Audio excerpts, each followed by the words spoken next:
so now we're moving on to the sugar paste part, and this is the bit that a lot of people find a little bit more stressful, and it's really just, it's actually quite simple if you just watch what I'm doing as I go across. All we're going to do is concentrate on the sort of fracture points, and once we get the fracture points nice and smooth and attached to the cake, the rest of it you can breathe and just take your time doing it. Okay, so what we've got here is some white sugar paste and some icing sugar.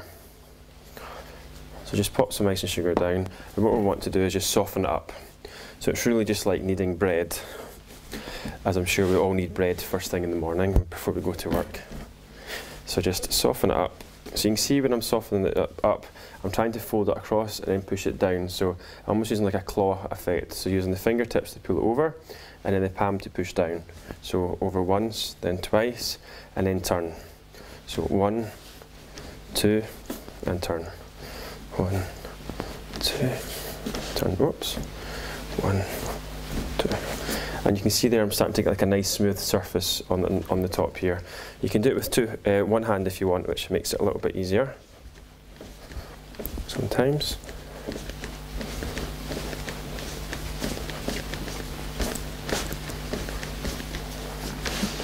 Okay, so there we go. So you can see there I've got a really nice smooth sort of surface. So just give it a dust with some icing sugar again, and then push down. Okay, so there we are. So it's nice and smooth. Now you don't want to use too much icing sugar, so now that I've put this much on, I probably won't have to use any more icing sugar after that. It's not scones that you're making, it's sugar paste, and if you use too much it just marks the icing, which isn't really good. Okay, so we've got a nice long rolling pin. Now when you lift the rolling pin up, always use your hand and just clean it every single time. Just get into a habit of always cleaning it, just in case you've got a little cake crumb on the board or a bit of dust and it just ruins your sugar paste. Okay, so starting from the middle, we just want to roll it out back and forward, and always rolling in the same direction. Put it down, lift it up, turn it round, reshape it, lift the rolling pin up, clean it, and then back down again.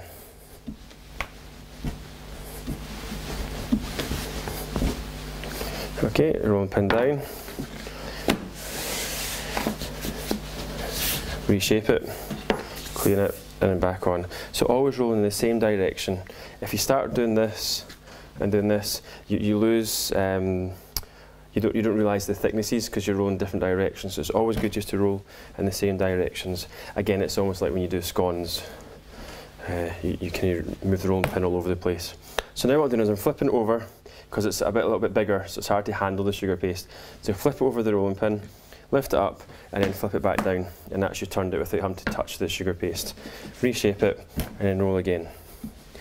Now we want to be doing this quite fast and always moving the sugar paste. It's one of the biggest mistakes people make when they ice a cake. Because it takes so long to roll the sugar paste out, it's actually started to dry out before you put it on the cake. So you've got absolutely no chance of making it perfect if you take too long and it's dry before it goes on the cake there. Okay, so rolling it out and just keep on flipping it over. So in a sense what we're doing is we're actually sort of relaxing the sugar paste every time we turn it. Okay, so what I want to do now is trim it a little bit off the side here and have a look to see the thickness. So that's about sort of 5 mils in thickness. So you're looking for between sort of 4 and 5 mil. So I can just roll it down ever so slightly, a little bit more.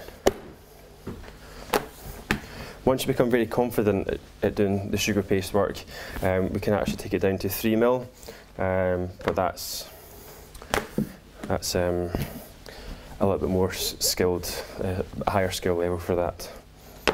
There we go, so that's good. Now once you stop rolling out, just straight away smooth the surface, and you can hear it's nice and smooth. Now sometimes you can't see icing sugar, so just kidding on that we can't see that icing sugar on there. You listen to sandpaper noise. Okay, so just rub it around, so almost like wax on, wax off, and you can hear it nice and smooth. So two things: I'm getting rid of the icing sugar, and I'm actually warming the surface up, so that if any bits have dried out, then this is me trying to sort of warm them back up again before we put it on the cake. Good. Okay. So to make sure you've got enough sugar paste, just get a little bit of string and just measure it up and over the cake just to make sure you've got the right size of sugar paste. Okay, so now what I'm going to do is place the rolling pin very gently in the middle of the sugar paste on the surface, and then flip the sugar paste over, and then with one hand I'm going to just bring the cake over. There we go. And then what we're going to do is just place it on at the side and very gently just roll it across the top, like so. Now straight away we have to work quite fast and open up. So this is the fast bit. We've got to make sure we're working a good pace. So make sure there's no air bubbles on top. If there is, we just lift up one of these little pleats and let the air escape from the side. Good. Open up try and stretch open the pleats very gently.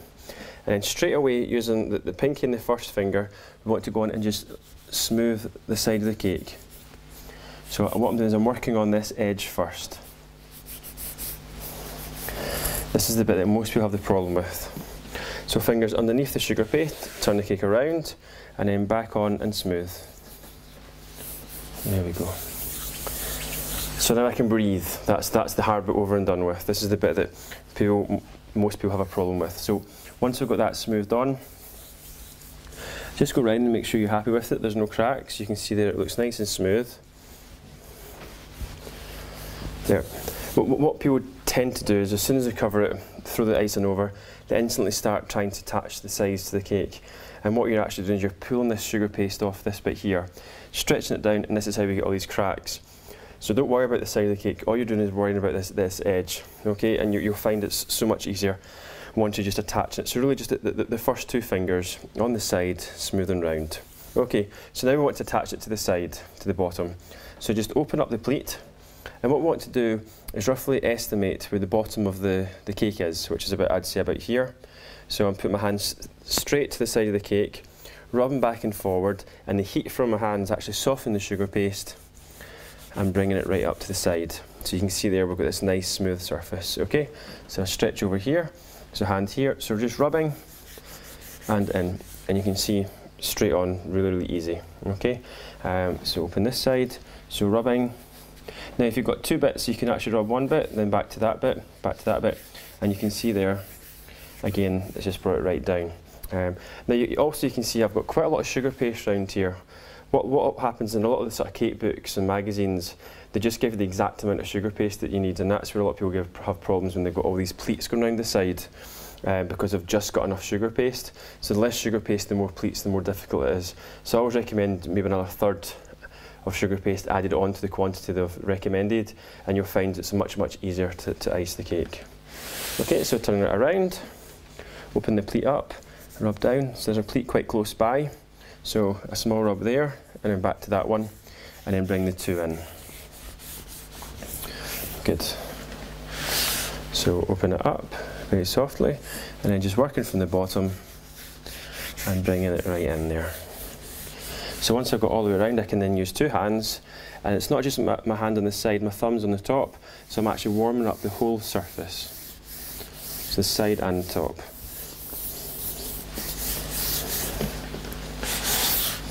So you can see how easy that was, and already you can see how smooth the surface is, and I've not even used the cake smoothers yet. This is just my hands, so you can see that it's a really good technique to use. Okay, so now the next bit is taking off the sugar paste around the side. Now a lot of people use a pizza cutter, but because we do quite a lot of contemporary cakes that have maybe just got very, very small diamante trims around this bit here, you need to make sure you've got the cut very, very close to the bottom of the board. So the easiest way that we find to do this is using your side smoother.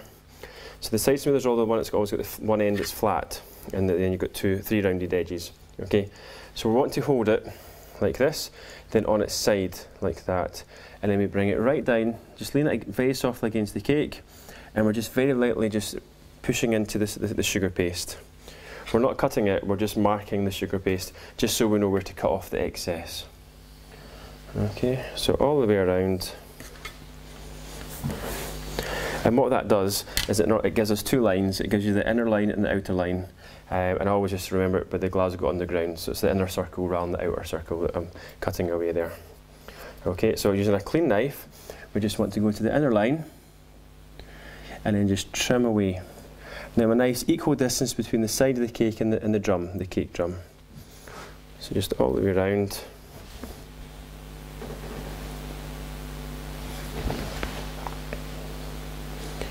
There we go.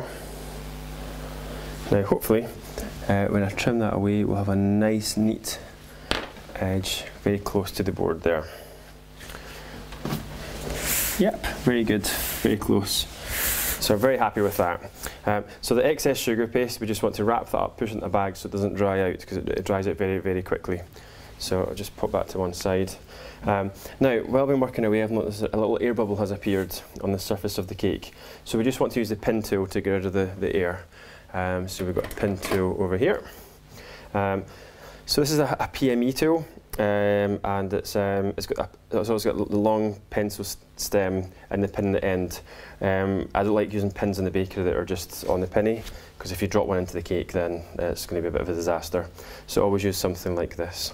Okay, so if we lean over the top of the cake, you can see the air bubble just popping out. And what I want to do is put this in at an angle, and in it goes, and then back out. Now obviously there's dark chocolate ganache underneath there, so we've got to be very careful not to bring chocolate through, but there we go. That's it, came back down. Good. So now on to the smoothers. So we're using the top smoother, or this is actually an all-rounder smoother, and just give it a clean to make sure there's no crumbs. And then what we want to do is just buff the top up, so polishing the top, but there's such little effort because we've made such a good job of the ganache. So I'm quite happy with the surface of the cake there. So just put that to one side, and now I'm going to use a side smoother. So you're holding it so your full hand has got this bit here, so we don't want to hold it there, you want to have full control of the smoother. And then we're just going round and just putting a little bit of pressure round the side, and I can change the angles I'm going round if I want to smooth more of the bottom, or if I want to smooth more of the top.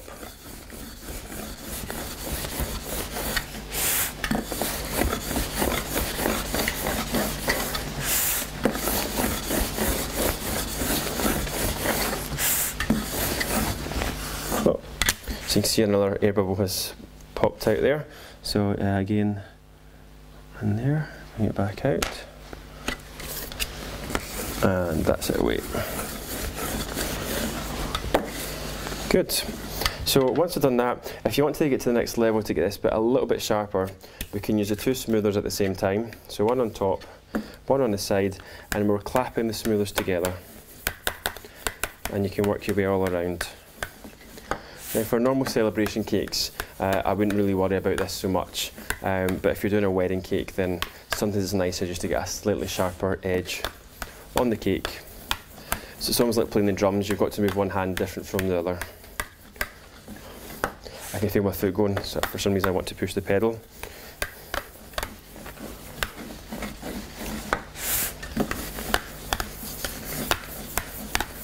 There we go.